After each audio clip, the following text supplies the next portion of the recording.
moving on to Queensland.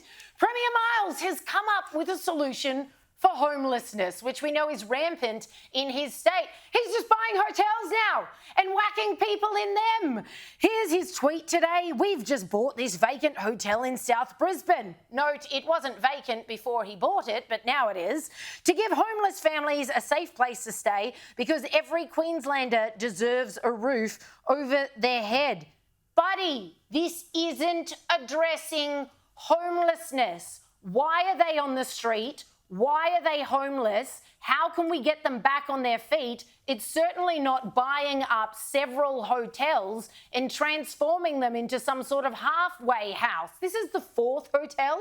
Is that right? This is the third hotel, and they've bought 4 aged care facilities, which are being converted as well. I'll tell you one thing, I would not want to play Monopoly with Steven Miles because he is collecting hotels like nobody's business. I would just feel totally gypped. Why can't they go and stay at SeaWorld like everybody else? Well, I mean, what could go wrong? Remember the Queensland Government famously bought a major quarantine facility in Toowoomba. That's right. That cost taxpayers millions and millions Yes. I don't think of anyone dollars. actually ended up darkening its doorstep. Well, a very small number of Very people. small number of But the real question is, why are so many people homeless in Queensland? That's the question Exactly. that the Labor government should be answering.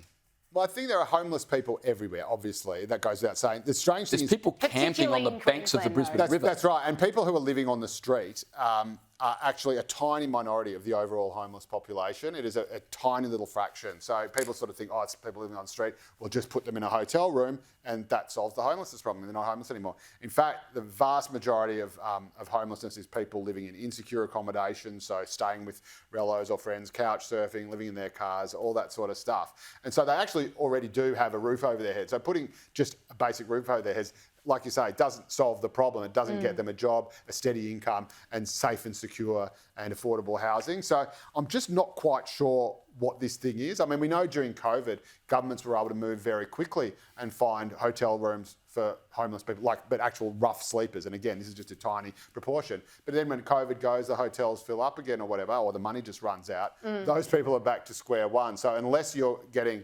affordable housing, more social housing that these people can live in forever or indefinitely, then, like you say, you haven't actually, you've just put a Band-Aid on an amputated leg. Yeah, haven't solved anything.